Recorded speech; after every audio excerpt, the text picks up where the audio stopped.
C'est l'Italie qui roulait en tête en 2018, mais l'an dernier, c'est le Portugal qui est devenu le premier pays producteur de vélos de l'Union européenne, avec une production de près de 2,7 millions d'exemplaires. 1,2 million d'entre eux ont été fabriqués par l'entreprise RTE. Son site de Vila Nova de Gaia, dans le nord du Portugal, est la plus grande usine d'assemblage dédiée en Europe. Environ 95% de ces produits sont exportés, principalement vers la France, l'Espagne, l'Allemagne et la Pologne. Au Portugal, le vélo reste un produit qui est très lié au loisir et au sport, mais très peu au trajet de tous les jours ou à notre vie quotidienne. Sur le podium des pays producteurs dans l'Union européenne, on trouve donc le Portugal, l'Italie et l'Allemagne, la France étant 6e et la Belgique 17e. Et étonnamment, dans les villes portugaises, les vélos sont rares.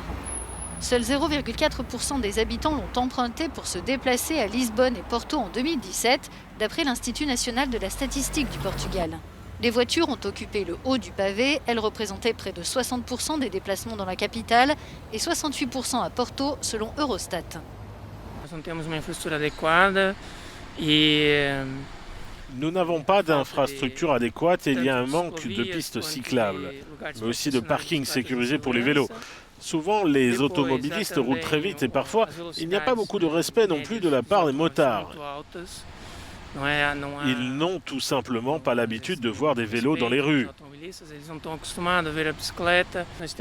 Nous avons conseillé plusieurs mairies, on a discuté avec de nombreux représentants de conseils municipaux pour essayer d'alerter sur ces difficultés et discuter de la création de nouvelles pistes et d'autres initiatives comme des activités dans les écoles. Porto devrait achever la construction de son premier réseau cyclable de plus de 50 km d'ici à la fin de l'année. Lisbonne, de son côté, devrait disposer de 200 km de pistes cyclables d'ici à fin 2021.